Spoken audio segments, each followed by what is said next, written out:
আপন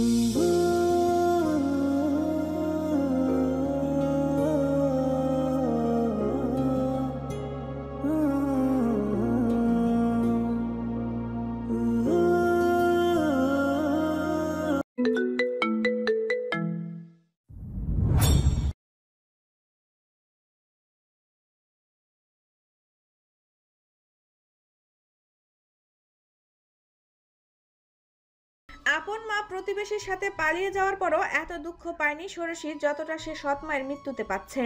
তার ক্ষণে ক্ষণে মনে হচ্ছে ভাগ্য বিষয়টা অনেক অদ্ভুত। এই তো লাজুক চাহনি তারা বছর 5 পূর্বে তার জীবন এসেছিল। ষোড়শীর আপন মায়ের থেকে তারার বয়স ঢের কম হলেও বুদ্ধিমত্তা ও যোগ্যতা নেহাত কম ছিল না। স্বামীর প্রথম পক্ষের 12 বছর বয়সী ষোড়শীকে সে শুরু থেকে বুকে করে আগলে রেখেছিল। বয়সের পার্থক্য কম হয় পাশের বাড়ির চাচি বিদ্রুপ কণ্ঠে বলেছিল, বাপে বউ পাইছে, কিন্তু মাইয়ার কি যৌবনের লগে ভাগ্য দুইয়া গেল। তারা অবশ্য এই কথা ভুল প্রমাণিত করেছিল। তার নিজের কোনো সন্তান ছিল না, সেক্ষেত্রে ষোড়শী তার সব ছিল। কিন্তু অকালে পুকুর পাড়ে পা ফসকে গিয়ে ঘাড়ে যে ব্যথাটা পেল তা আর ঠিক হলো না। দীর্ঘ 4 মাস ভুগে আজ সে শান্তি পেল অবশেষে। শীতল মাটির গন্ধ ভেসে আসছে। সকলে দ্রুত হাতে মাটি সরিয়ে কবর প্রস্তুত করছে। সন্ধ্যার আলো স্নান হয়ে এসেছে, সঙ্গে আকাশ জুড়ে একরকম বিষণ্ণ নীরবতা। ষোড়শী নিঃশব্দে দাঁড়িয়ে আছে, চোখ থেকে গড়িয়ে পড়া জল অন্যটার কোণ ভিজিয়ে দিচ্ছে। তারার সাদা কাফনে মরানো নিথর দেহ নামানো হলো কবরে। ইমাম ধীরে ধীরে দোয়া পড়ছে, আশেপাশে সবাই ফুপিয়ে কাঁদছে। ষোড়শীর কান্না এলো না আর, কেবল বুকের ভেতর একটা দম বন্ধ করা শূন্যতা জমাট বাঁধছে। তারার সঙ্গে কাটানো প্রতিটি মুহূর্ত যেন স্মৃতির পাতায় জেগে উঠেছে। প্রথম দিন যেদিন সে এসেছিল কাচুমাচু মুখে তাকে মা ডাকতে বলেছিল, রাতে গল্প শুনিয়ে ঘুম পাড়াতো, পরীক্ষা খারাপ হলে বকতো, আবার মাথায় হাত বুলিয়ে বলতো, পরের বার ভালো করিস মা। ষোড়শী জানে আর কেউ তাকে এভাবে ডাকবে না, কেউ আর তার মাথায় স্নেহের হাত রাখবে না। এক সময় মাটি চাপা দেওয়া হলো। পাশ থেকে কেউ বলল, সবাই আল্লাহর কাছে দোয়া চাও তার জান্নাত নসিব হোক। ষোড়শী চোখ বন্ধ করলো, মনে মনে বলল, তারা আম্মা, তুমি কি ওপার থেকে আমায় দেখতে পারছো? জবাব আসে না। আসলে জীবনের গতি থেমে যাওয়া মানুষের থেকে কোনো জবাব আসে না কখনো। ষোড়শীর চোখ তুলে বাবার দিকে তাকালো। আধা পাকা দাড়িওয়ালা লোকটা কি মায়া ভরায় কাঁদছে। মেয়েটা এ দৃশ্য সইতে পারল না, দ্রুত দৌড়ালো। পাশে বাঁশ বাগানের আড়ালে এসে এক দীর্ঘশ্বাস নিল, পরক্ষণে কেঁদে উঠল। সে কান্নার শেষ নেই। সকলে ধীরে ধীরে বাড়ি ফিরে এলো এক সময়। এটাই তো নিয়ম, যে যায় তার জন্য অনন্তকাল দাঁড়িয়ে থাকা যায় না। হামিদ সাহেব আশেপাশে তাকালো, কোথাও নিজের মেয়েকে দেখতে না পেয়ে বোনের কাছে শুধালো, সৌরিসি কোথায়? জবা আশেপাশে তাকালো, বিরস মুখে বলল, দেখিনি অনেক সময় ধরে, তখন খুব কাটছিল। ওর ভাগ্যটা অনেক খারাপ ভাই। জবা পেশায় একজন চিকিৎসক, তার কথাবার্তা সবসময় সোজাসাপটা হয়। মায়ের জন্য সে ষোড়শীকে চিরকাল ঘৃণা করে এসেছে, কিন্তু আজ তার বড় মায়া হলো। হামিদ সাহেব জবাব দেয় না। এতক্ষণ শুকিয়ে যাওয়া অশ্রুটা পুনরায় মেঘ ডেকে গর্জন করে পড়তে লাগলো। সন্ধ্যা নেমেছে। ষোড়শী হাঁটুতে মুখ গুজে আছে এখন। দুটো লাল পিঁপড়ে তাকে কামড়ে দিলেও ব্যথার অনুভব যেন হচ্ছে না। তার মনে হলো কেউ সামনে এসে দাঁড়ালো। সে মাথা উঁচু করলো না। কিছুক্ষণ নিশ্চুপ থাকার পর হঠাৎ পরিচিত কণ্ঠতে কেউ বলে উঠল, তোর বাপ এমনভাবে কাঁদতেছে কেন? বউ কি কারোর মরে না? আমি চলে গেলাম তখনও তো এভাবে কাঁদেনি। আবার বিয়ে করবে, নতুন বউ পাবে, ন্যাকামি করছে উল্টো। ষোড়শী মুখ তুলে অবাক হয়ে তার জন্মদাত্রীর পানে তাকালো। এই মল্লিকা নামের নারীটাকে সে আর কত ঘৃণা করলে পরিমাণ শেষ হবে। অথচ এককালে তার সব থেকে শান্তির জায়গা ছিল মল্লিকার কোল। আজ অবশ্য সেই জায়গা 2 বছরের জীর্ণ শীর্ণ এক ছেলের দখল করে আছে। মানুষ কতটা নির্লজ্জ হলে পালিয়ে যাওয়ার পর পূর্বের স্বামীর বাড়ির পাশে এসে থাকে। মল্লিকা দীর্ঘশ্বাস ফেলে ষোড়শীর পাশে বসল। কোলে থাকা ছেলেটা খানিক ঘ্যান ঘ্যান করে উঠলে তাকে ধমকে চুপ করালো। তো নিজ মায়ের থেকে ওই মহিলার প্রতি এত দরদ কেন ছিল আমি বুঝতাম না। এখন তো তুই একা, সময় অসময়ে আমার কাছে চলে আসবি। তোর বাপকেও বলবি আমি বাড়িতে গেলে যেন তার বড় ভাই আর ওই ডাক্তার বোনটা তেড়ে না আসে। মা, তুমি এখান থেকে যাও এখন। আরে চুপ, যা বলছি তা শুনবি। কেন শুনবো? তুমি কে? ও মা, তুই তো কেবল আমাকে মা বললি এইমাত্র, আবার বলে কিনা তুমি কে, পাগল মেয়ে। মল্লিকা উঁচু স্বরে হেসে দিল। আর একটু নির্জল হলে পরিবেশ যে কেউ তাকে ভূত বলে বিবেচনা করে নিত। ষোড়শী উঠে দাঁড়ালো। চলে যেতে নিলে মল্লিকা দ্রুত উঠে তার কোনোই চেপে বলল, এত বড় সাহস কিসের তোর? তারাও কিন্তু বেশি সাহস দেখিয়েছিল। বেশি বুঝবি তো একেবারে জানটা খুবলে খাবো। চিনিস আমারে? ষোড়শীর চল শক্ত করে চেপে ধরল সে। মেয়েটা ব্যথায় সরে যেতে চাইলো। মল্লিকা একটা ধাক্কা দিল। অন্ধকারে কোনো ব্যক্তির সাথে ধাক্কা খেয়ে পড়ে যেতে নিলেই মুহূর্তেই সে আগলে ধরল মেয়েটাকে। ষোড়শীর কোমরের নরম ত্বকে শক্ত কোনো পুরুষের হাতের চাপ অনুভব করলো। তার গা থেকে আসা সুগন্ধকে মেয়েটাকে চেনে। এই রকম সুগন্ধের একটা শার্ট তার আলমারির সব থেকে গোপন জায়গায় খুব স্বর্ণপণে লুকানো আছে, যেটা বের করে সে প্রায়ই নাকের কাছে তুলে ধরে। দীর্ঘ নিঃশ্বাসের সঙ্গে ভালোবাসার সুঘ্রাণ নেয়। এ যেন তার বেঁচে থাকার সঞ্জীবনী। ষোড়শী মৃদু ফিসফিস করে বলে, আয়াত ভাই। এখানে কেন তুমি? আয়াত হচ্ছে ষোড়শীর বড় চাচার ছেলে, যাকে ষোড়শী একই সাথে ভীষণ ভয়ও পায়। ভয় পাওয়ার অবশ্য বিশেষ কারণ আছে। এই সুপুরুষটা আপাত মস্তক যেন এক রহস্য। আয়াত ধীরে ধীরে ষোড়শীকে সামলে দাঁড় করালো।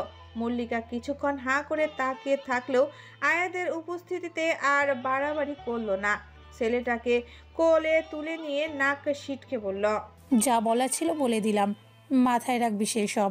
এই বলে সে গায়ের শাড়ির আঁচল ঠিক করতে করতে হাঁটতে শুরু করলো অন্ধকারের মধ্যে। পেছন ফিরে আর তাকায়নি। ষোড়শী চুপচাপ দাঁড়িয়ে রইল। আয়াদের কণ্ঠ ভীষণ সুন্দর, প্রাচীন রূপকথার ধাঁধার মতো। ষোড়শীর হাতখানা শক্ত করে ধরে বলল, সকলকে এইভাবে টেনশনে রাখা মোটে উচিত হয়নি তোমার। এভাবে কাঁপছো কেন? ষোড়শী কথা বলে না, শুকনো ঢোক গিলে। কিছু একটা মনে পড়ছে তার। আয়াত খানিক সময় তার দিকে তাকিয়ে থেকে হাত ধরে টেনে নিয়ে যেতে থাকে। আয়াত ভাই আসতে। আমি ধীরে গেলে বাড়ির সকলে বের হয়ে যাবে তোমাকে খুঁজতে। আর তোমার মা কি বললো? কিছু না। আয়াত থেমে গেলে ষোড়শীর দিকে সরাসরি তাকালো। এ দৃষ্টিতে যেন আগুন আছে। ষোড়শী? এটাকে উপেক্ষা করার সাধ্য মেয়েটির আছে নাকি? যা কথা হয়েছে তা বলে দিল।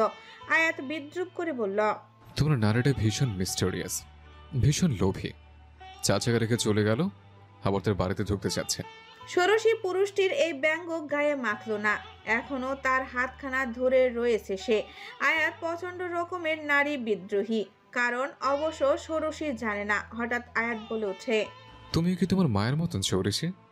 লোভী, কুটবুদ্ধি সম্পন্ন হলেও সমস্যা নেই। আমি আগে থেকে তোমাকে ঘৃণা করি। আগে শুনতাম মেয়ে মানুষ কম খায়, তুই তো পুরুষ মানুষকে হার মানাইলি রে ষোড়শী।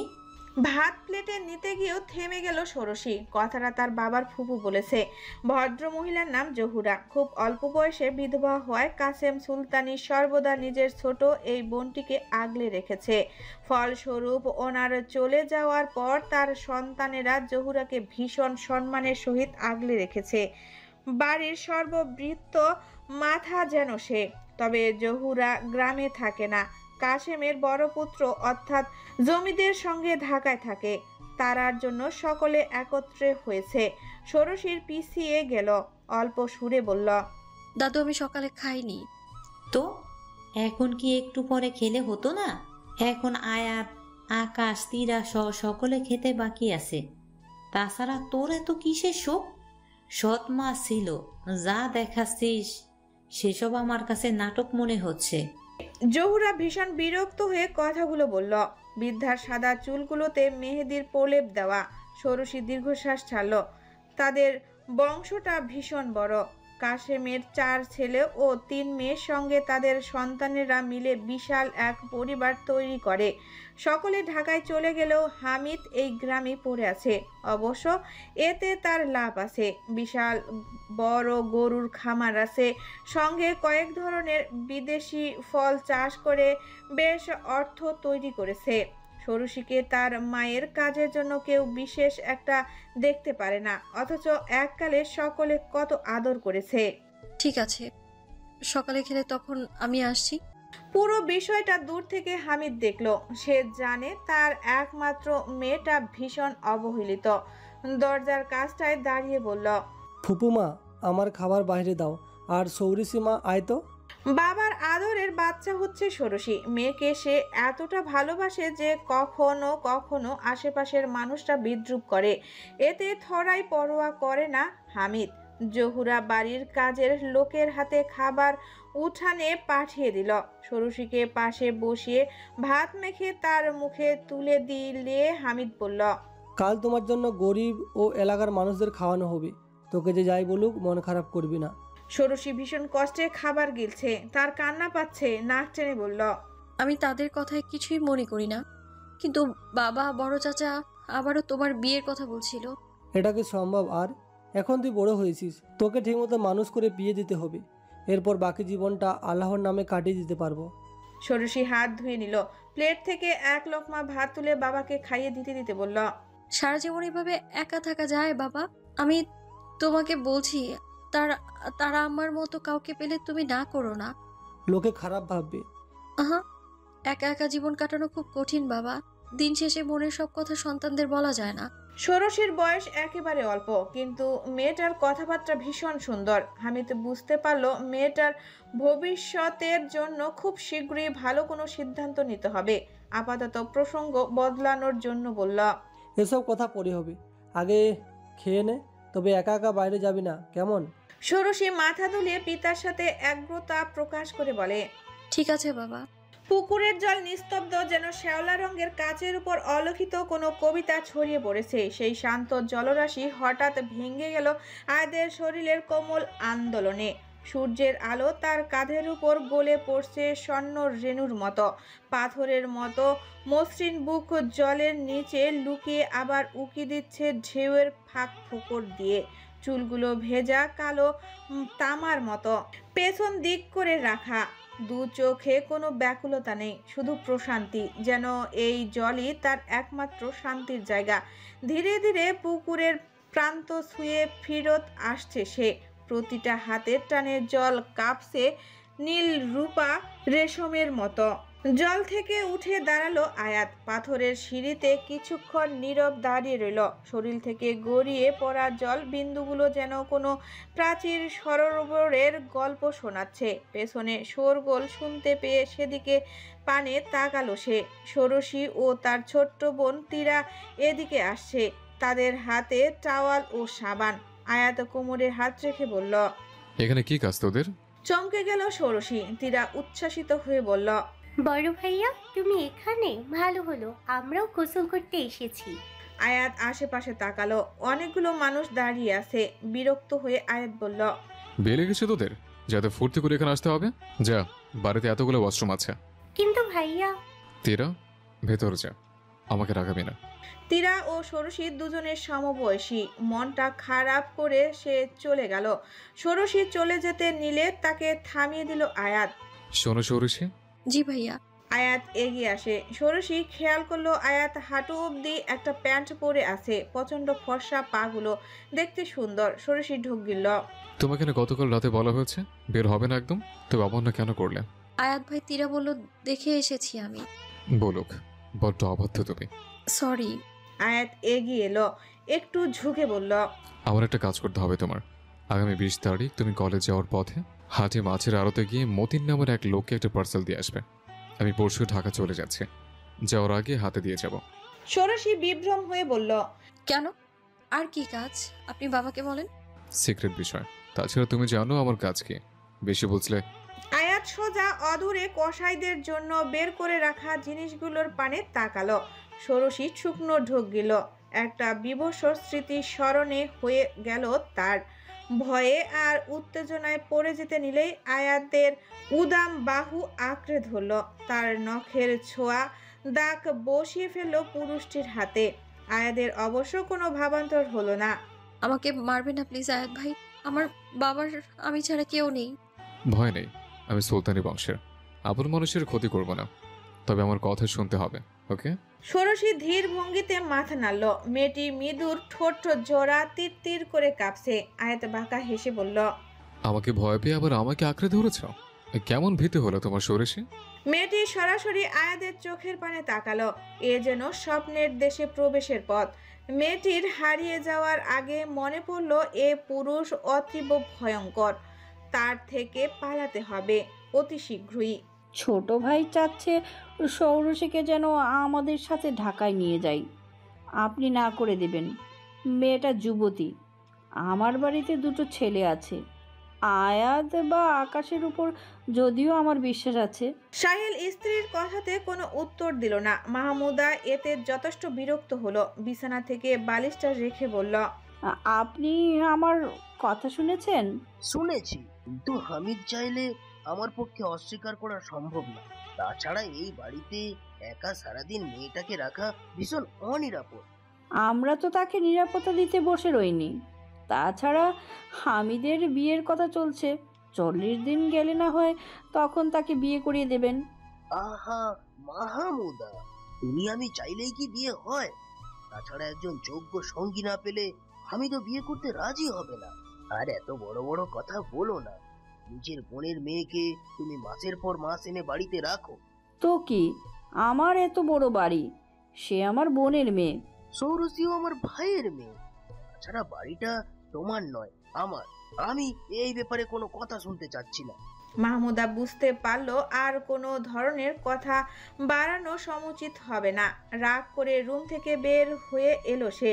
বারান্দায় দাঁড়িয়ে দেখতে পেল দূর থেকে মল্লিকা গলা উঁচু করে এই বাড়ির পানে তাকিয়ে আছে। কপাল কুঞ্চিত হয়ে গেল তার। এক কালে এই মল্লিকা তাকে ভীষণ যন্ত্রণা দিয়েছে। শাশুড়ির বেঁচে থাকতে মাহমুদার নামে শুধুই বদনাম করত। যখন মল্লিকা চলে গেল পরক্রিয়া করে, তখন সে যা খুশি করেছিল। মাহমুদার পাশ দিয়ে তখন আয়াত হেঁটে যাচ্ছিল। তাকে থামিয়ে সে বলল, আয়ান শোন। জি আম্মু। ওদিকে দেখ, মল্লিকা কিভাবে বাড়ির ভেতরে দেখছে। তাকে একটু তাড়িয়ে দিয়ে আয় তো, অসভ্য মহিলা কোথাকার। শুধু তো দাঁড়িয়ে আছে, এতে সমস্যা কি? বাড়িতে এত মানুষ ও আত্মীয়, তারা দেখলে কি বলবে?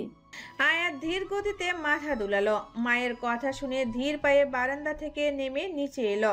মল্লিকা তখনও গেটের পাশে দাঁড়িয়ে বাড়ির ভেতরে তাকিয়ে আছে। আয়াদের চোখে চোখ পড়তেই মল্লিকা একবার হালকা হাসল। কিছু দরকার? আয়াত ঠান্ডা গলায় জিজ্ঞেস করলো। মল্লিকা কুণ্ঠিত হয়ে বলল, না কিছু না, এমনিই দেখতে এলাম। পুরনো বাড়ির টান তো চায় না, বুঝছো? এত বড় অনুষ্ঠান, শুধু শুধু টাকা নষ্ট করছো তোমরা। বাড়ির ভেতরে তাকানোর কিছু নেই। যা দরকার হলে বলেছেন, আর না হলে রাস্তা খালি করুন, সবাই দেখছে। দেখুক, আমি কি ভূত নাকি যে ভয় পাবে সকলে? উল্টো ভূত তো হলো তারা। মল্লিকা খিটখিট করে হেসে উঠল। আয়াদের মুখখানা ভীষণ গম্ভীর হলো। ধীর কণ্ঠতে বলল, আপনার সস্তা রসিকতা শোনার সময় আমার নেই চাচি। রসিকতা না রে ছেলে, সত্যি বলছি। তাহলে এক সত্য আমি বলবো। কি? আয়াদের ঠোঁটের কোণে বিদ্রুপময় হাসি ফুটে উঠল। সে এগিয়ে এসে খানিকটা ঝুঁকল। ভদ্রমহিলা অনেকটা ভরকে গেল যেন। ছোট চাচা প্রত্যেক সপ্তাহে নিয়ম করে পুকুর পাড় পরিষ্কার করে। আজ দুপুরে গোসল করার সময় পুকুরের এপাশ থেকে দীর্ঘক্ষণ তাকে একটা জিনিস বেশ উপলব্ধি হলো। শুকনো পথে পড়ে গেলে কিভাবে তারা চাচি?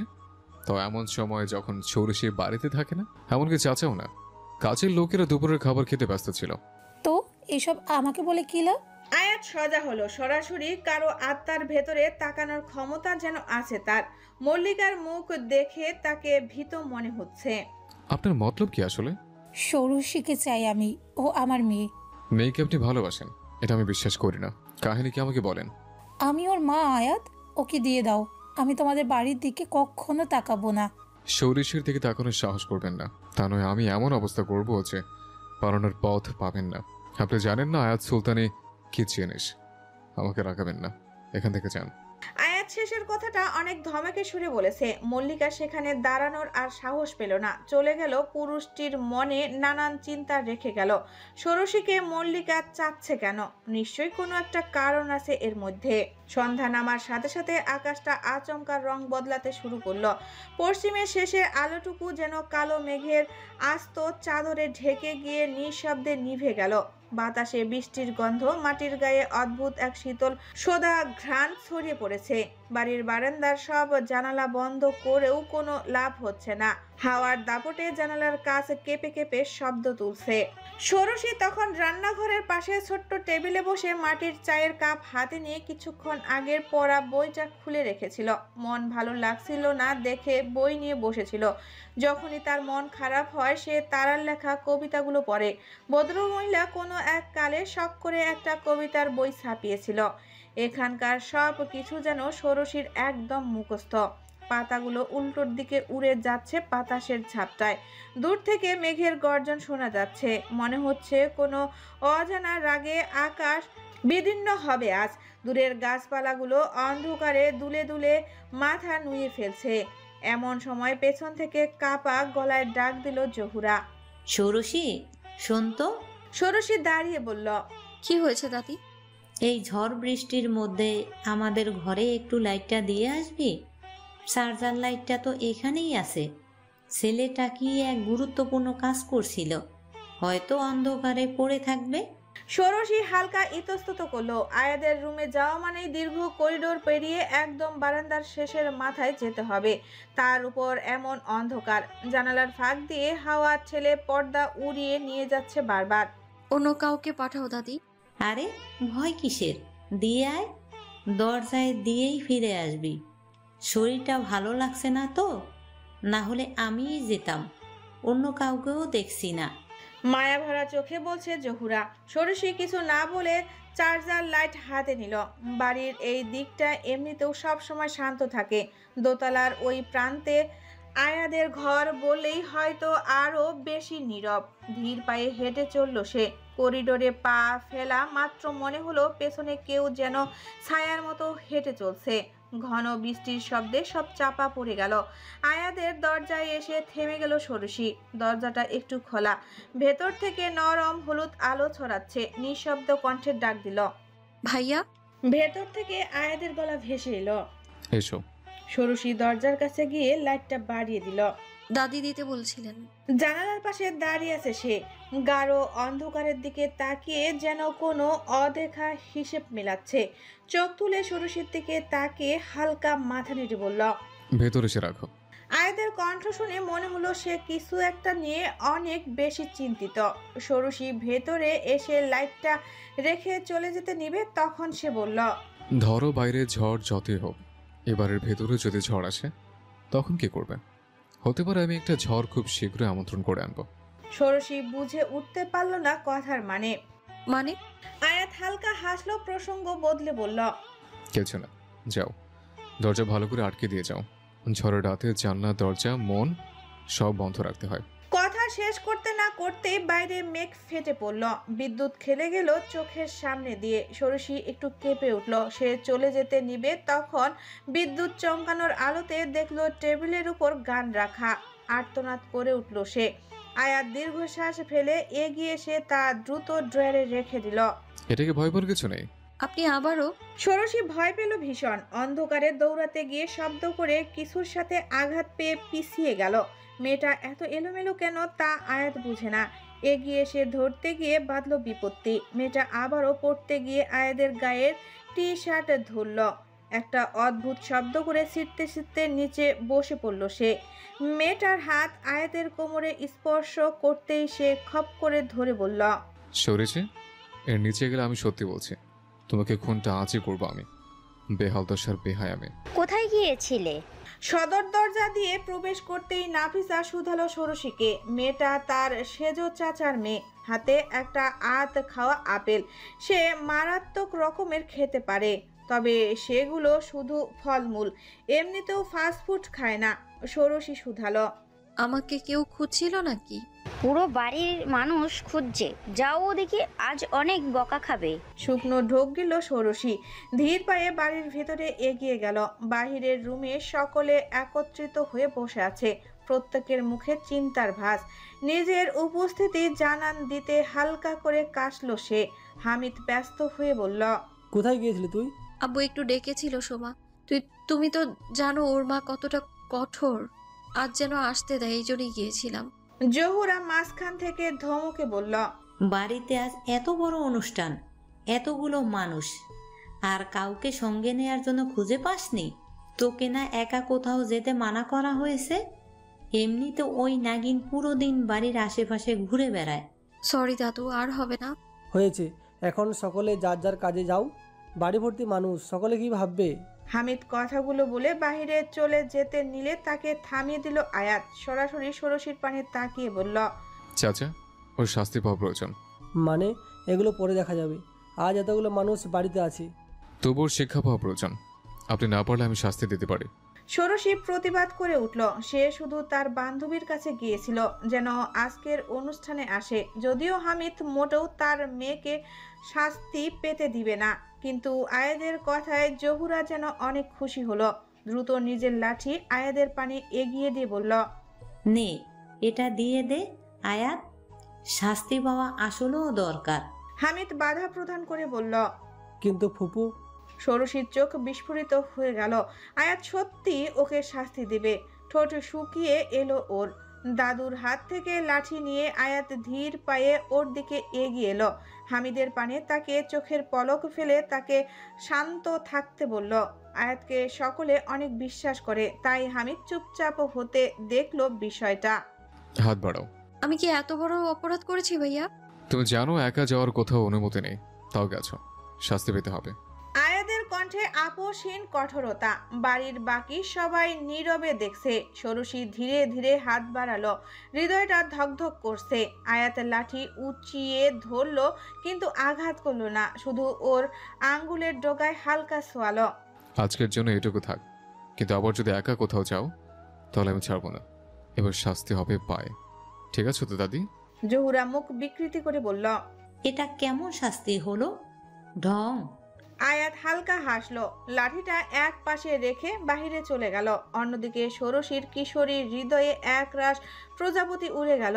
পুরুষটার এই সামান্য কাজ তার মন আকাশময় ভালো লাগা তৈরি করলো। একে সে কখনো ভাই হিসেবে দেখতে পারে না। রুদ্রবীর, তুমি কি খেয়াল করেছো মেয়েটা কত সুন্দর? একবার কি তাকে স্পর্শ করবে? পুরুষটির হাতখানা ষোড়শীর ছবির উপরে এসে থামলো। ঘর্মান্ত ক্লান্ত হয়ে মেয়েটা একপাশে রাস্তাতে কিছু একটা দেখছে। রুদ্রবীরের অধর যুগলে হাসি ফুটে উঠল। সে কবে বাস্তবে স্পর্শ করতে পারবে? পুরুষটি পুনরায় নিজের সঙ্গে বলল, ভীষণ সুন্দর এই মেয়ে, খুব শীঘ্রই তোমার একে চুরি করতে হবে। রুদ্রবীরের আঙ্গুলের স্পর্শ লাগতেই ছবিটার পৃষ্ঠ দেহে শীতল অথচ রেশমের মতো মসৃণ লাগলো। যেন ষোড়শীর ত্বকের ছোঁয়া অনুভব করছে সে। তার ঠোঁটের কোণে এক অমোঘ হাসির রেখা খেলল। চোখের গভীরে জ্বলে উঠল শিকারীর হিংস্র আলো। ফোনের রিংটোনের শব্দতে ঘোর ভাঙল তার। ষোড়শীর ছবিখানা এক পাশে সরিয়ে রাখলো। রিসিভ করতেই ফোনের ওপাশ থেকে এক নারী কণ্ঠতে বলে উঠল, আপনি আজ যাবেন ওই বাড়িতে? হ্যাঁ। আমি তবে দেখা করব আজ। অবশ্যই না, সুলতানের বংশের কেউ জানে না যে আপনারও আমার পরিচয় আছে। এক্ষেত্রে আপনি যত দূরত্ব বজায় রাখতে পারেন। কিন্তু আমার কিছু টাকার দরকার ছিল, যদি নিয়ে আসতেন।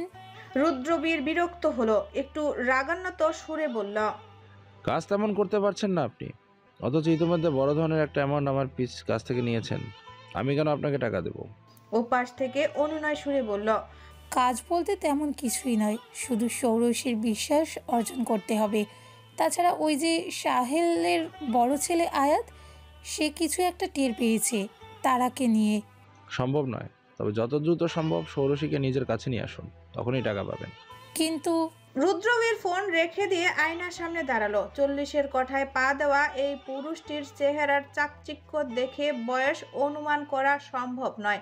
দ্রুত তৈরি হয়ে নিল সে। গ্রামে পৌঁছাতে ঘন্টা দুয়েক সময় লাগবে। আজ দ্বিতীয়বারের মতো ষোড়শীর সাথে দেখা হতে চলছে তার। বাড়ি ভর্তি প্রচুর মেহমান। এতিমখানা থেকে অনেকগুলো বাচ্চা এসেছে। তাদের আপ্যায়নের কোনো ত্রুটি রাখেনি হামিদ। অবশ্য তাকে দেখতে যতটা সহজ সরল মনে হয়, ভেতরে সে ঠিক তত অর্থ সম্পদশালী। তাই স্ত্রীর জন্য টাকা খরচ করতে দ্বিধা করেনি।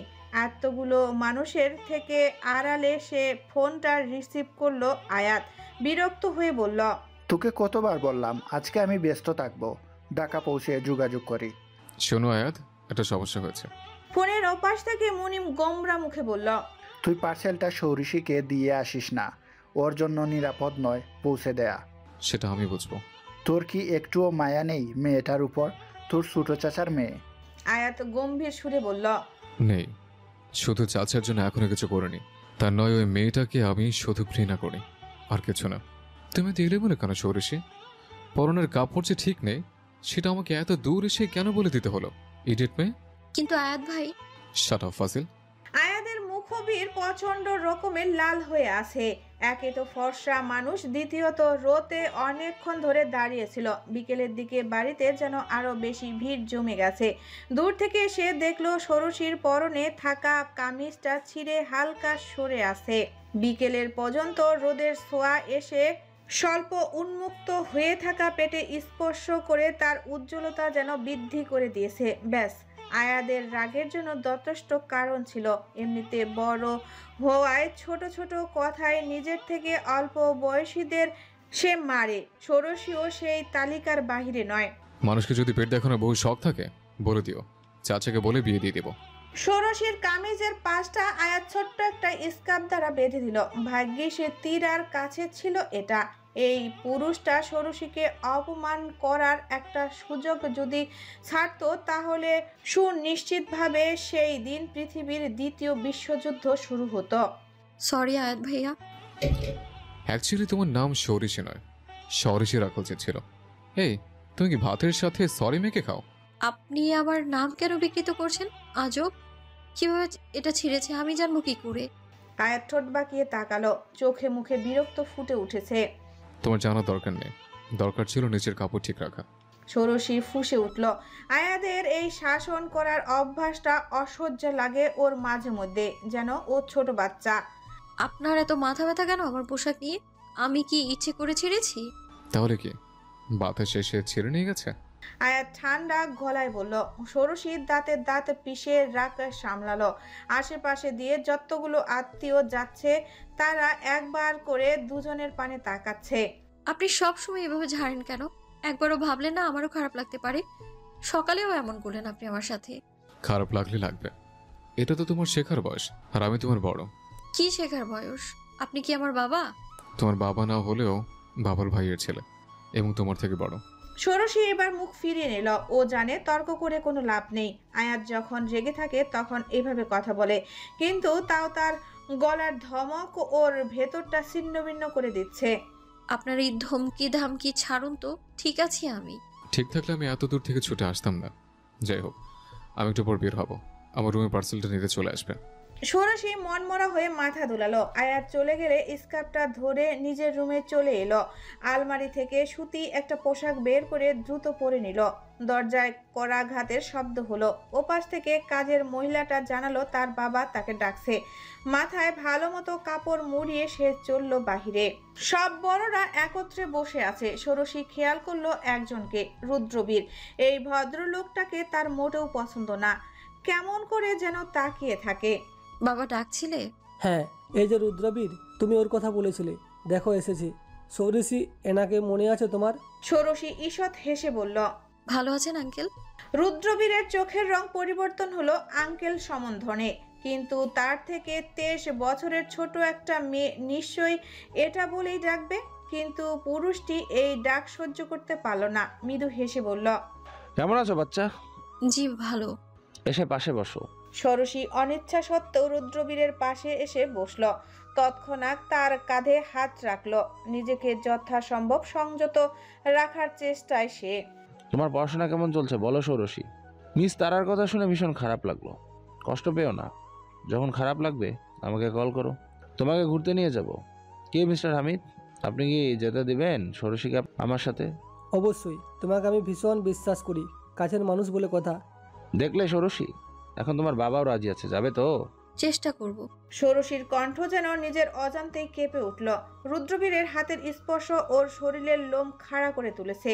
গা ঘিনঘিনে একটা অনুভূতি হচ্ছে, অথচ আশেপাশের সবাই এত স্বাভাবিক, যেন কিছুই হয়নি। রুদ্রবীরের চোখে অদ্ভুত হাসির আভাস দেখা গেল, কিন্তু কিছু বলার উপায় নেই।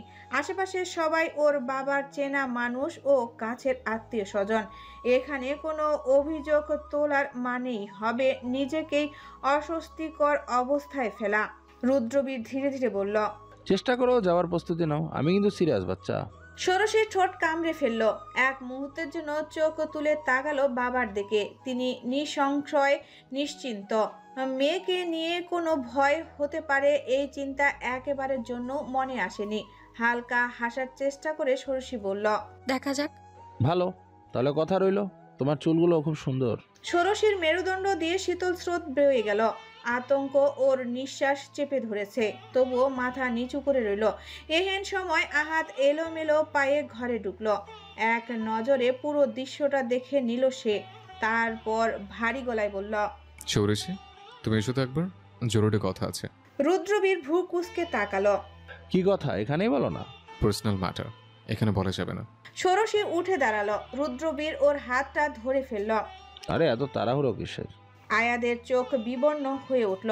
সে খুব স্বাভাবিক ভঙ্গিতে রুদ্রবীরের হাত থেকে ষোড়শীর হাত ছাড়িয়ে নিয়ে বলল, আমি নিয়ে যাব, আপত্তি আছে? ষোড়শীর ঠোঁটের কোণে কুটিল হাসি টেনে বলল, না, কোনো আপত্তি নেই। ঘরের বাতাস ভারী হয়ে উঠল। ষোড়শী নিঃশব্দে আয়াদের পাশে দাঁড়ালো। আয়াত তখনও রুদ্রবীরের চোখে চোখ রেখে তাকিয়ে আছে। হামিদ অবাক হয়ে বলল, কি কথা? ষোড়শীকে নিয়ে আমি এখনো ঢাকা ফিরবো চাচা, দরকার আছে। মানে? কিন্তু কেন? বাবা রাতে আপনাকে বিস্তারিত বলবে। ষোড়শী, যাও, তৈরি হয়ে নাও। আমি যাব না। আর যাব কেন ঢাকা? বাবা তুমি কিছু বলো। চুপ, কথা বলো না, এক্ষুনি তৈরি হবে। আমার জীবন কি আপনার অনুসারে চলবে আয়াত ভাই? আর কেন চলবে? আয়াত ভ্রু কুঁচকে ধীরভাবে বলল, যেন আশেপাশে কেউ না শুনতে পায়, ষোড়শী, তোমার পথে প্রতিটি মোড় কোন দিকে বাঁক নেবে সে সিদ্ধান্তের অধিকার আয়াত সুলতানের আছে। বেশি কথা বলো না, খেয়ে ফেলবো তা নয়। আপনি কি প্রেম করেন আয়াত ভাই? হুম। আপনার মতো লোককে সহ্য করতে পারে এমন মহিয়সী নারীটা কে? ষোড়শী বিদ্রুপ মাখা বাক্য শুনে তার পানে কঠিন দৃষ্টি নিক্ষেপ করলো আয়াত। এই রাতের বেলায় তারা ঢাকা ফিরে যাচ্ছে, অবশ্য সাথে ড্রাইভার ও তীরাও আছে। মূলত ষোড়শী ভীষণ রেগে আছে আয়াদের উপর। সেই থেকে তাকে উল্টাপাল্টা প্রশ্ন করে বিভ্রান্ত করছে, কিন্তু আয়াত তো আয়াদি। চোখ সরিয়ে রাখলো জানালার বাইরে, যেন প্রশ্নটা তার কানে গিয়েও পৌঁছায়নি। ষোড়শী ঠোঁট বাঁকিয়ে বলল, কি ব্যাপার? প্রেমের কথা বলতেই গলা শুকিয়ে গেল? আয়াত নিষ্পর স্বরে বলল, তুমি প্রশ্নটা বদলে বলতে পারতে। আমার মতো লোককে সহ্য করার মতো সাহস কার আছে? ষোড়শী চোখ ঘুরিয়ে বলল, একই তো কথা। যাক, বলুন তো কে সেই ভাগ্যবতী? উনি কি আপনার ভ্রুকুটি সহ্য করতে পারেন? আয়াত এবার মুখের কোণে এক পাশে হালকা হাসির রেখা টেনে বলল, আমি এমন কিছু ভয়ঙ্কর নই ষোড়শী, এটা তোমার ভুল ধারণা। তা তো দেখলামই, আমাকে জোর করে গাড়িতে তুলেছেন। আপনি যেদিন মিষ্টি করে হাসবেন সেদিন ভূমিকম্প হবে। তীরা এতক্ষণ চুপচাপ ছিল, এবার খিলখিল করে হেসে উঠল। আমি ষোড়শীর সাথে এগ্রি করলাম। ভাইয়া হাসে, কিন্তু মন খুলে নয়। কাউকে পচাতে পারলে অথবা বকতে পারলে একটা হাসি তার ভেতর থেকে আসে। আয়াত এবার একটু গম্ভীর হয়ে গেল। তারপর ধীর স্বরে বলল, তোর আমাকে রোবট ভাবিস? বেশ তো। রোবট নয়, তবে আপনি অমানব, যার মধ্যে মানবীয় গুণাবলী নেই। ওয়েল, ষোড়শী, আমার জীবনে দুটো মেয়ে আছে। তীরা ও ষোড়শী একে অপরের দিকে তাকালো, অনেকটা আশঙ্কা নিয়ে মেয়েটা শুধালো, প্লেবয় আপনি? নো, বরং পুরো বিষয়টা শোনো। আমি একজনকে পছন্দ করি, সে বুঝতে পারে না। তার বেস্ট ফ্রেন্ড মনে করে আমি তাকে পছন্দ করি। পুরো একটা জলঘোলা পরিস্থিতি। আসলেও? ষোড়শীর মুখে হাসি থাকলেও অন্তর্কোণে ভেতরে স্পষ্টভাবে জ্বলে যাচ্ছে। কেন এই লোক 100টা মেয়েকে পছন্দ করুক, তাতে তার কি? গাড়ির মধ্যে নীরবতা নেমে এলো। ড্রাইভারের পাশে বসে আছে আয়াত। একবার লুকিং গ্লাসে দুজনের দৃষ্টি মিলল। তৎক্ষণাৎ সরিয়ে নিল ষোড়শী। হঠাৎ তার মনে হলো আয়াত তো নারীদের ঘৃণা করে, তবে কোনো মেয়েকে ভালোবাসে কিভাবে? গাড়ির মধ্যে প্রশ্নটি আর করা হলো না। ঘণ্টাখানেক বাদে তারা পৌঁছে গেল বাড়িতে। আয়াদের বাবা সাহেল অনেক ধনী লোক, সামান্য বেকারি ব্যবসা থেকে আজ গার্মেন্টসের মালিক। খুব আশ্চর্যভাবে দিনকে দিন উন্নতি হচ্ছে। বিশাল বড় জায়গা নিয়ে তাদের বাড়িটা। গেটের ভেতর ঢুকেই গাড়িটা থামতেই তীরা নেমে চলে গেল। ষোড়শী আস্তে ধীরে নেমে তার জিনিসপত্র নামালো গাড়ি থেকে। সব কিছু আনা হয়নি, কিছু জিনিস আগামীকাল তার বাবা পাঠিয়ে দিবে। এত বড় সুটকেস টানতে যথেষ্ট কষ্ট হবে ষোড়শীর। হঠাৎ আয়াত বলে উঠল, ঢং করতে হবে না, ওটা রেখে যাও, আমি নিয়ে যাচ্ছি। আপনার কি ভালো কথা মুখে নেই? না। সুটকেসটা নিয়ে ভেতরে চলে গেল আয়াত। ড্রয়িং রুমে রিক্তা বসে আছে, সে সম্পর্কে আয়াতের খালা। আয়াতকে দেখেই বলল, বাবা, ষোড়শীর দেখছি নিজের সুটকেস নিজেরই আনার ক্ষমতা নেই। আয়াত সামান্য হাসলো। এই কথাটা খুবই গায়ে লাগলো ষোড়শীর। সে এগিয়ে এসে রিক্তাকে ভালো মন্দ জিজ্ঞাসা করে আয়াতের উদ্দেশ্যে বলল, আমায় দিন, আমি উপরে নিয়ে যাচ্ছি। সমস্যা নেই, আমার আছে। অনেকটা জোর করে ষোড়শী সুটকেসটা নিয়ে উপরে যেতে লাগলো। সিঁড়িতে উর্মির সঙ্গে দেখা হলো তার। সে রিক্তার মেয়ে। আয়াতকে দেখে উচ্ছ্বাসিত হয়ে বলল, আয়াত ভাই, তুমি ফাইনালি এলে। আমি তোমাকে ভীষণ মিস করছিলাম। ষোড়শীর সাথে কোনো কথা না বলে উর্মি সিঁড়ি দিয়ে নেমে গেল। পিছনে ফিরে একবার আয়াদের পানে তাকালো মেয়েটি। উর্মিকে দেখতেই অটোমেটিক পুরুষটির মুখে হাসি ফুটে উঠল, সত্যিকারের হাসি। তবে কি সেই মেয়েটি উর্মি যাকে আয়াত ভালোবাসে? রাতের আকাশে চাঁদ যেন একা একা জেগে থাকা এক নিঃসঙ্গ কবি। তার আলোয় সুইমিং পুলের জল ঝিলমিল করে উঠছে। আয়াত ধীরে ধীরে সাঁতার কাটছে। তার প্রতিটা নড়াচড়া যেন কোনো অদৃশ্য সুরের তালে বাঁধা। তার সাঁতারের ভঙ্গি একটু বেখেয়ালি, একটু এলোমেলো। কিনারাতে এসে থামলো সে। চাঁদের দিকে তাকিয়ে সে ভাবছে কিছু একটা। এত কষ্ট করে মস্তিষ্ক খাটিয়েও সে বিশাল এক ধাঁধার সুরাহা করতে পারছে না। জল তার গায়ে লাগছিল ঠান্ডা, কিন্তু তার ভাবনাগুলো গরম, উত্তপ্ত। হঠাৎ ফোনে একটা শব্দ হলো। মেসেজ অপশনে চেক করতেই চোখ বড় বড় হয়ে গেল তার। গোপন অ্যাকাউন্টে 1 কোটি টাকা ঢুকেছে। দ্রুত সে একজনকে ফোন করলো। উত্তেজিত হয়ে বলল, উই ডিড ইট। ও পাশ থেকে কি বলল তা শোনা গেল না, কিন্তু ফোনটা রেখে আয়াত স্বস্তির শ্বাস ছাড়ল। একটা ছোট লাফ দিয়ে সুইমিং পুলের ঠিক মাঝ বরাবর এলো। এখন সে অনেকক্ষণ এভাবে উল্টো হয়ে পানিতে ভেসে থাকবে, যেন নিজের খুশিটা নিয়ন্ত্রণ করতে পারে। আয়াত যখন নিজের দুনিয়ায় মশগুল ছিল, তখন একটা বড়সড় তরঙ্গ তৈরি হলো পানিতে। প্রথমে সে বুঝতে পারেনি কি হলো, কিন্তু দুটে হাত যখন জোর করে তাকে সোজা করার চেষ্টা করতে লাগলো, তখন বুঝলো দ্বিতীয় কারো আগমন ঘটেছে। আয়াত সোজা হলো। তার পুরো মুখটা জলে ভেজা। পানিতে দাঁড়িয়ে আছে ষোড়শী। আবসা আলোতে দেখলো মেয়েটা কাঁদছে। আয়াত বিরক্ত হয়ে বলল, কি হয়েছে? পানি খেতে উঠেছিলাম, জানালা দিয়ে বাইরে তাকাতেই আপনাকে দেখে আমি ভেবেছি আপনি মরে গেছেন, এই জন্যই এভাবে ভাসছেন। বিরক্তিকর, এখন রুমে যাও। ষোড়শী যে প্যানিক হয়েছে তা তার কাপার ধরনই দেখে বুঝতে পারলো। আয়াত এবার সর্বোচ্চ রেগে গেল। মেয়েটার বাহু ধরে তাকে টানতে টানতে পাড়ের কাছে নিয়ে এলো। বেশি বোঝা ভালো না মেয়ে, এভাবে এক অর্ধনগ্ন পুরুষের সাথে ভেসলে লোকে কি বলবে জানো? আপনার যদি কিছু হতো, আমি নিজের জায়গায় সঠিক, আপনি জঘন্য একটা লোক। আয়াত দ্রুত নিজেকে সামলে নিল, কারণ মেয়েটা ইতিমধ্যে কাঁদতে শুরু করেছে। লম্বা শ্বাস নিয়ে ষোড়শীর নিকট এসে বলল, যাও, আর বকবো না। সিঁড়ি দিয়ে মেয়েটিকে উপরে উঠতে সাহায্য করলো আয়াত। এমন সময় ষোড়শীর ভেজা চুলগুলো তার মুখে এসে লাগলো। তার ভেতরে থাকা পুরুষটি কেঁপে উঠল। এগিয়ে এসে ঘ্রাণ নিতে মন চাইল, অবশ্য তা করলো সে। তবে তৎক্ষণাৎ ভ্রুকুটি করে শুধালো, ষোড়শী, তুমি শ্যাম্পু করো না কতদিন ধরে? তীরা, দেখতো আমার চুল দিয়ে কোনো গন্ধ আসছে কিনা। ষোড়শী অর্ধসিক্ত চোখ খোলা এগিয়ে দিল তীরার পানে। তার এহেন কাণ্ডে মেয়েটা হতবাক হয়ে বলল, মানে? আরে দেখ না। তীরা নাক ডুবিয়ে চুলের ঘ্রাণ নিল। ষোড়শী খিলখিল করে হেসে উঠে সরে গেল। সুরসুরি অনেক বেশি। চুল দিয়ে করা শ্যাম্পুর গন্ধ আসছে। না তো, শ্যাম্পুর স্মেল আসছে। আসারও কথা নয়, আমি আজ 3 বার শ্যাম্পু করেছি। কারণ কি? ষোড়শী নিশ্চুপ হয়ে গেল। সে কিভাবে বলবে আয়াত গতকাল রাতে কথাটা বলেছিল। বিভিন্ন ঝামেলাতে সে গত 9 দিন ধরে চুলে শ্যাম্পু করতে পারেনি, আর সেটাও কিনা ধরা পড়তে হলো আয়াদের নিকট। হায় দুঃখ। দীর্ঘশ্বাস ফেলে ষোড়শী দোতলার পানে এগিয়ে গেল। গন্তব্য হচ্ছে আয়াদের রুম। ভদ্রলোককে সে দেখাতে চায় যে সে শ্যাম্পু করেছে, যদিও বিষয়টা আহামরি কিছুই নয়, কিন্তু ষোড়শীর নিকট ট্রফি জেতার মতো। ষোড়শী আয়াদের রুমের সামনে গিয়ে এক মুহূর্ত দাঁড়িয়ে রইল। দরজাটা ভেজানো, ভেতর থেকে কোনো শব্দ আসছে না। সে একবার ঠোঁট কামড়ে দ্বিধা কাটিয়ে নিয়ে কড়া নাড়ল। ভেতরে আসো। আয়াদের গম্ভীর গলা শুনে ষোড়শীর বুকের ভেতর যেন ধক করে উঠল। সে আস্তে করে দরজাটা ঠেলে ভেতরে ঢুকলো। আয়াত তখন টেবিলের উপরে রাখা কিছু কাগজপত্রে চোখ বুলাচ্ছে।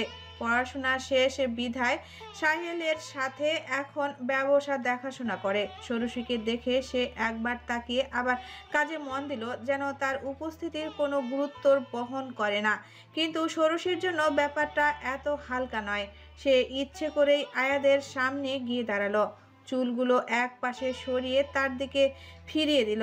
আয়াত ভ্রু কুঁচকে অবশেষে প্রশ্ন করল, কি হলো? ষোড়শী গর্বিত কণ্ঠে জানালো, আমি চুল ধুয়েছি, তাও 3 বার। আয়াত এক মুহূর্ত চুপ করে রইল, তারপর ঠান্ডা গলায় বলল, বাহ, এর জন্য কি পুরস্কার দেওয়া উচিত? ষোড়শী ভ্রু উঁচিয়ে হাসল। অবশ্যই, আমি এত কষ্ট করে আপনার জন্য চুল ধুয়ে এসেছি। আয়াত এবার সত্যি সত্যি তার দিকে ভালো করে তাকালো। ক্ষণপূর্বে গোসল করেছে মেয়েটা। হালকা স্নিগ্ধ একটা আভা আছে চেহারার মধ্যে। মেয়েটার গালগুলো ফোলা ফোলা, এখনো কিশোরীর রূপ কাটেনি। অবশ্য এগুলো সেই গাল যেগুলো ছোটবেলা থেকে আয়াদের কাছে হাজারবার তবলা বাজা খেয়েছে। কারণে অকারণে আগে চর বসাতো, কিন্তু এখন নিজেকে নিয়ন্ত্রণ করেছে। কিন্তু তুমি এতটা সিরিয়াসলি এটা দেখাতে কেন গেলে? কারণ আপনি বলেছিলেন। আমি বলেছিলাম চুল ধুতে? আপনি বলেছিলেন যে আমি শ্যাম্পু করেছিলাম কবে, ওটা আমি নিতে পারিনি। আয়াত হেসে দিল, সেই গভীর ধীরস্থির হাসি যা ষোড়শীর মনে অস্বস্তির সঙ্গে একরকম অদ্ভুত উত্তেজনা ছড়িয়ে দেয়। মানে তোমার আত্মসম্মান বোধ এতটা স্পর্শকাতর যে আমার একটা কথায় 3 বার শ্যাম্পু করে ফেললে? ষোড়শীর ঠোঁট ফুলিয়ে বলল, আপনি ব্যাপারটাকে এমনভাবে বলছেন যেন আমি ভুল কিছু করেছি। আয়াত আস্তে আস্তে তার দিকে এগিয়ে এলো। একদম মুখোমুখি হলো তারা, যেখানে শ্বাস প্রশ্বাসের মেল বন্ধন ঘটে। অন্তর্কণে লাভবাদ শব্দ শোনা যায়। দীর্ঘশ্বাস ফেলে হাত বাড়িয়ে ষোড়শীর চুলের এক গোছা আঙ্গুলে পেঁচিয়ে ধরল। ভুল করনি, বরং তোমার এই একঘুমিটা মজা লাগছে। তবে চুলের এই শাইনিং আমাকে না দেখিয়ে তোমার বুড়ো প্রেমিক রুদ্রবীরকে দেখাও। আশ্চর্য, রুদ্রবীর আঙ্কেল আমার প্রেমিক হবে কেন? আর সরে গেল। তার পরনে শার্টটা ফর্মাল ভাবে গুছতে গুছতে বলল, তুমি কি অন্ধ নাকি? রুদ্রবীর লোকটা সেদিন তোমাকে ব্যাড টাচ করছিল। তা ঠিক, হয়তো পাভার্ট অথবা পেডোফাইল, দুটোই। যাই হোক, আজ মাহফিলে পড়াশোনা শুরু করে দিবে। তীরা কিন্তু পড়াশোনা না করার জন্য খুব মায়ের খায়। তুমিও কিন্তু সেম। আমাকে ভয় পাও তো? ষোড়শীর হঠাৎ খুব রাগ হলো। এই পুরুষটা এত অহংকারী কেন? আস্তে করে একটা মৃদু গালি উচ্চারণ করলো। আয়াদের শোনার ক্ষমতা নেই ভালো। সে চোখ বড় বড় করে বলল, কি বললে? এই জিনিস শিখলে কিভাবে? দাঁড়াও, আসছে। আয়াত তেড়ে যেতে লাগলো। ষোড়শী ভয় পেয়ে দ্রুত দৌড়ে চলে গেল বাহিরে। আর যদি পুরুষটা ধরতে পারতো, নিশ্চয়ই ষোড়শীকে শিক্ষা দিয়ে দিত। সন্ধ্যার দিকে সকলে বাড়ি ফিরে এলো। ষোড়শীর ভীষণ আশা ছিল যে হামিদ অন্তত দেখা করতে আসবে, কিন্তু তাকে না দেখে অনেক মন খারাপ হলো তার। মুখটা ভার করে জহুরার নিকট এসে শুধালো, বাবা এলো না কেন দাদু? জহুরা ঝাঁঝালো সুরে বলল, তোর বাবার কি খেয়ে দেয়ে কাজ নেই আর? শুধু তোকে নিয়ে বসে থাকবে? একটা অনুষ্ঠান গেল, সব কিছু সামলে তো আসতে হবে। ও ষোড়শী আর কথা বাড়ালো না। এখন সন্ধ্যার সময়। সে রোজ 2 কাপ চা খায়। 1 কাপ সকালে আসার আগে খেয়েছে, আরেকটা বানানোর জন্য রান্নাঘরে এলো। চুলায় গরম পানি দিয়ে দুধ আর চিনি বের করতে লাগলো। তখন মাহমুদার রান্নাঘরে এলো। লম্বা জার্নির ক্লান্তির ছাপ তার চোখে মুখে বোঝা যাচ্ছে। সে ভ্রু কুঁচকে বলল, চুলাতে কি করিস? চা বানাই চাচি। যখন এলাম তখনও দেখলাম চা খেলি, আবার এখন কেন? এ বাড়িতে এত বেশি চা কফি আয়াত বা আকাশ ছাড়া কেউ খায় না। এখন থেকে দিনে একবার করে চা খাবি। ষোড়শীর হাত থেমে গেল। কখনো যে খাওয়া নিয়ে খটা শুনবে তা কখনো ভাবেনি। ষোড়শী একটু থমকে গেল। রান্নাঘরের নরম আলোয় তার মুখটা মুহূর্তের জন্য ফ্যাকাশে দেখালো, কিন্তু সে কিছু বলল না, শুধু চামচ দিয়ে দুধটা আর একটু নাড়ল। মাহমুদা অপেক্ষা করলো যেন ষোড়শী তার কথার প্রতিবাদ করে, কিন্তু কোনো উত্তর না পেয়ে বিরক্তির সঙ্গে ফিরে গেল। নিজের ভাগ্যের উপর হালকা হেসে ষোড়শীর চায়ে চুমুক দিল। মল্লিকার উপর তীব্র অভিমান জমা হলো তার। এহেন সময় তার ফোনের রিংটোন বেজে উঠল। অচেনা নাম্বার। রিসিভ করতেই ওপাশ থেকে বলল, হ্যালো আমার পদ্মমালা, কেমন আছো তুমি? ষোড়শী ভ্রু কুঁচকে বলল, কে? রুদ্রবীর, তোমার রুদ্রবীর। কেমন আছেন রুদ্রবীর আঙ্কেল? আমার ফোন নাম্বার পেলেন কোথায়? That's not fair Shorashi. আমি কত সুন্দর করে তোমাকে পদ্মমালা বলে ডাকলাম, আর তুমি কি না আমাকে আঙ্কেল বলে ডাকলে? তো কি বলবো? আমার এত সুন্দর নাম আছে, ওটা বলেই ডাকো, মানে রুদ্রবীর বলে। ষোড়শী দীর্ঘশ্বাস ফেলে বলল, তা কি কখনো হয়? আপনি গুরুজন, আর 1-2 বছর হলে তখন দাদা বলে ডাকতে হবে। বাস্তব পক্ষে ষোড়শী এখন রুদ্রবীরকে তার বয়সে নিয়ে খোঁচা দিচ্ছে, কিন্তু ভদ্রলোকের মনে হয় আমলে নিল না। চেয়ারে আরেকটু হেলান দিয়ে বলল, চলো সমুদ্র দেখতে চাই আমরা। বাংলাদেশের সমুদ্র না, বরং মালদ্বীপ চাই। সঙ্গে তোমার কাজিনরাও যেতে পারবে।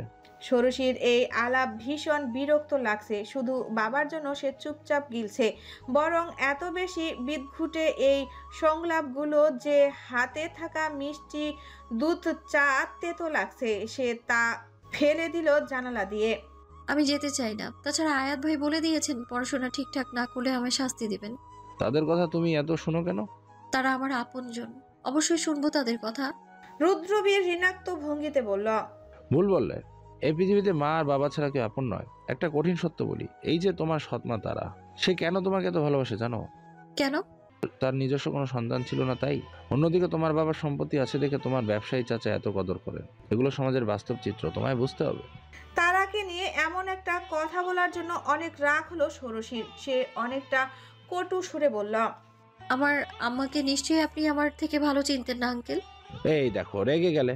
আমি আমার জীবনের অভিজ্ঞতা থেকে তোমাকে কথাগুলো বললাম। আপনার জীবনে খারাপ অভিজ্ঞতা রয়েছে দেখে আমার জীবনের সাথে তা মিলতে হবে এমন কোনো বাধ্যবাধকতা নেই। আমার আম্মা ভালো মানুষ ছিলেন। ওয়েল পদ্মমালা, রেগো না। চলো টপিক চেঞ্জ করি। তোমার আপন মা মল্লিকার সাথে তোমার যোগাযোগ হয়? না। করা উচিত। এটা সত্য, ভদ্রমহিলা অত্যন্ত খারাপ কাজ করেছে, কিন্তু মা তো মা হয়, তাই না? ষোড়শী নিশ্চুপ হয়ে রইল। মল্লিকার জন্য মাঝে মধ্যে তার খারাপ লাগে, কিন্তু সে যোগাযোগ রাখতে চায় না। সে ধীর গলায় বলল, আমাকে চাচি ডাকছেন আঙ্কেল, পরে কথা বলি আপনার সাথে। হ্যাঁ হ্যাঁ অবশ্যই, আমি আবার কল করবো তোমাকে। রুদ্রবীর ফোন রেখে দিল। ষোড়শী হাঁপ ছেড়ে বাঁচল। রান্নাঘর থেকে বের হতেই উর্মির সাথে দেখা হলো। ষোড়শী মিষ্টি করে হাসল। আপু বাইরে গিয়েছিলেন? উর্মি লম্বা শ্বাস ফেলে বলল, হ্যাঁ রে, আয়াত ভাইয়ের কয়েকদিন ধরে আমার হাতে তৈরি কেক খেতে মন চেয়েছিল। আমি সেটার জন্য জিনিস কিনতে গিয়েছিলাম। তুমি কি আমাকে একটু হেল্প করবে, যদি ব্যস্ত না থাকো তো? ষোড়শী ধনাত্ম বোধক মাথা দুলালো। উর্মি তার হাতে থাকা ব্যাগটা দিয়ে দ্রুত রান্নাঘরে ঢুকে গেল। মেয়েটা ল নিয়ে পড়লেও এত ভালো রান্না করে কিভাবে তা ষোড়শীর আশ্চর্য লাগে। ষোড়শী ব্যাগটা নিয়ে রান্নাঘরে ঢুকলো। উর্মি একগাল হাসি দিয়ে বলল, তুমি জিনিসগুলো বের করো, আমি এর মধ্যে ব্যাটারটা রেডি করি। ষোড়শী কথা না বলে বাড়িয়ে বের করতে লাগলো, কিন্তু তার মনোযোগ উর্মির উচ্ছ্বাসের দিকে আটকে রইল। সে লক্ষ্য করলো উর্মি যখন আয়াদের কথা বলছে তার চোখে এক ধরনের আলো খেলে যাচ্ছে, একটা চুপচাপ ভালোবাসার দীপ্তি। তার আর কোনো কথা বলতে মন চাইল না। খানিকক্ষণ বাদে কেকের গন্ধে পুরো রান্নাঘর ম ম করে উঠল। উর্মি ওভেন থেকে বের করে তা দ্রুত ঠান্ডা করে ডেকোরেশন করে নিল। কেমন হয়েছে দেখতে? সুন্দর না? ভীষণ। তুমি একটা বড় স্লাইস পাবে, কিন্তু আয়াত ভাইয়ের খাওয়ার পর। ঠিক তখনই বাহিরে গাড়ির শব্দ হলো। আয়াত ফিরেছে বোধহয়। উর্মি উচ্ছ্বাসিত হয়ে বাহিরে এসে দেখলো আয়াত হন্তদন্ত হয়ে প্রবেশ করলো। ড্রয়িং রুমে মাহমুদা বসে আছে। ছেলেকে দেখে শুধালো, এ কি অবস্থা তোর? কোথায় গিয়েছিলি? গিয়েছিলাম এক জায়গায়। মা, আমি এখন রুমে যাব। রাতে খাবারের জন্য আমাকে ডাকবে না দয়া করে। কিন্তু কেন? প্লিজ মা। পেছন থেকে একবার উর্মি ডাকলেও সেটা শুনলো না আয়াত। সিঁড়ি দিয়ে উপরে উঠে গেল। মনমরা হয়ে উর্মি রান্নাঘরে এলো। আয়াতকে আবার এই কেক দিতে দিতে আগামীকাল রাত হয়ে যাবে। তখন আর সে খাবে না বাসি বলে। সেক্ষেত্রে তার পুরো কষ্ট বৃথা। কম্পমান কণ্ঠে ষোড়শীকে ডাকল। ষোড়শী, সে কাছে পিঠেই ছিল, এগিয়ে এসে শুধালো। জি আপু। তোমরা কেকটা খেয়ে নিও, তীরাও আকাশকেও দিও। কিন্তু কেন? শুনলে না, আয়াত ভাই আজকে ডিস্টার্ব করতে মানা করেছে। কাল আবার খাবে না, কারণ একদিন পরও কিছু খান না। এত কষ্ট করে বানালেন আপনি। তাই কি? উর্মির কথাতে এক ধরনের খারাপ লাগা ছিল। ষোড়শীর ভীষণ কষ্ট হলো। সে কেকের সব থেকে সুন্দর এক পিস সরিয়ে রাখলো আলাদা। আয়াত দীর্ঘ সময় ধরে ফোনের স্ক্রিনের পানে তাকিয়ে আছে। আজ সকালেও এখানে বড় অ্যামাউন্টের টাকার পরিমাণ দেখেছিল, অথচ এখন শূন্য সবকিছু। এভাবে অল্প সময়ে জিতে হারিয়ে ফেলার অভিজ্ঞতা তার জন্য নতুন। এছাড়া অন্যদিকে মানুষকেও চিনতে পারল না সে। এখন গভীর রাত। আজকে হালকা বৃষ্টি হয়েছে। জানালার পর্দাগুলো সহসীমায় উঠছে। এহেন সময় দরজায় শব্দ হলো। আয়াত বিরক্ত হলো। সে তো না করেছিল কাউকে আসতে, তবে কয়েকবার করাঘাত হওয়ার শব্দে এগিয়ে এসে দরজা খুলে দিল। সামনে ষোড়শী দাঁড়িয়ে আছে। মেয়েটার মুখে 120 ভোল্ট পাওয়ারের হাসি। আয়াত গম্ভীর হয়ে বলল, ইদানিং কি তোমার জীবন শুধু আমাকে কেন্দ্র করে ঘুরে ষোড়শী? আমি বলেছিলাম কেউ যেন না আসে। আপনার জন্য কেক এনেছি। জানেন উর্মি আপু কত কষ্ট করে তৈরি করেছে? খাবো না। ষোড়শী নাসর বান্দার মতো রুমে প্রবেশ করে ডিভানে বসলো। আয়াত ভ্রু কুঁচকালো। মেয়েটা যে যাবে না সে ভালো মতোই বুঝলো। প্লেটের উপর ঢেকে রাখা সরিয়ে আঙ্গুল দিয়ে একটু কেক মুখে নিল। চোখ বন্ধ করে তৃপ্তি নিয়ে বলল, এত সুন্দর কেক আমি আগে খাইনি। আয়াত ভাই, আপনার উচিত এটা খেয়ে উর্মি আপুকে গিফট দেয়া। তুমি কোর চামচা? যাই বলেন, রাগ করবো না। দেখি আরেকটু খেয়ে। ষোড়শী আরেকটু কেক মুখে দিল, কিন্তু এতে বাঁধলো বিপত্তি। কেকটা আসলেই মজা। সে তখন খায়নি। ষোড়শী নিজেকে থামাতে পারল না, অনেকটা খেয়ে ফেলল। আয়াত ভাই খাবেন না? উর্মি আপুর সব ভালোবাসা আমি খেয়ে ফেললাম। ষোড়শী পুনরায় খেতে যাবে, তার পূর্বেই আয়াত দ্রুত তার কাছে এসে হাতটা ধরে ফেলল। চোখে চোখ রেখে বলল, উর্মির ভালোবাসা তুমি কেন খাবে? ষোড়শী বিদ্রুপ করে বলল, বাবা, এত পজিটিভনেস। অবশ্যই। ষোড়শীর মুখটা তেতো হয়ে এলো। সে তবুও মুখে হাসি মেখে বলল, আপনি খাবেন না? তাহলে আমি অবশ্যই খাবো। সে আবার মুখে দিতে নিলে আয়াত হাতটা নিজের দিকে টেনে নিল। কোনো প্রকার সতর্ক বার্তা ছাড়া নরম ক্রিমে ঠোঁট ছোঁয়ালো। মিষ্টি স্বাদ মুখে যেতেই বুঝতে পারলো ষোড়শী কাঁপছে। সে গভীর সুরে বলল, কি হয়েছে? আমি এই আঙুল একটু আগে মুখে দিয়েছিলাম, আর আপনার ঠোঁট আমার ত্বকে। অঘটন বুঝতে পেরে ছেড়ে দিল আয়াত। অপ্রস্তুত ভঙ্গিতে বলল, সরি ষোড়শী। মেয়েটা তৎক্ষণাৎ দৌড়ে পালিয়ে গেল। রুমে এসে হাঁপাতে লাগলো সে। হাতটা ভীষণ কাঁপছে তার। চোখের সামনে মেলে ধরে মনে মনে সে বলল, এটা কি হলো? শুধু মেয়েদিকে সম্মান করে ছেড়ে দিলাম। যদি এখানে কোনো ছেলে হতো তাহলে একেবারে বাবার নাম ভুলিয়ে দিতাম এখন। মেয়েটার হাত উল্টো দিকে করে মুচড়ে ধরেছে আয়াত। প্রচন্ড রাগে রক্তিম হয়ে উঠেছে সে। পুনরায় রেগে বলল, আমি আমার মায়ের ভীষণ এক ভদ্র ছেলে। এরপর থেকে শরীর দেখানোর আগে 10 বার ভাববে। কারিশমার হাতখানা ছেড়ে দিল আয়াত। এই মেয়েটা তার অফিসে মাস 3 আগে এসেছে। পোশাক বড্ড উগ্র। অনেকবার আয়াতকে অযাচিত স্পর্শ করতে গিয়েছে, কিন্তু আজ যেন সব সীমা অতিক্রম করে গেছে। সকালে অফিসে ঢুকতেই কারিশমা আবারও ইচ্ছাকৃতভাবে আয়াতের সামনে এসে দাঁড়ায়। আজ তার পোশাক আরো বেশি বেপরোয়া। গভীর গলায় বলল, আমি কিন্তু আপনাকে খুব পছন্দ করি। আয়াত বিরক্তির ঠোঁটে চেপে ধরে ঠান্ডা গলায় বলল, কারিশমা, আমার ধৈর্যের পরীক্ষা নিও না।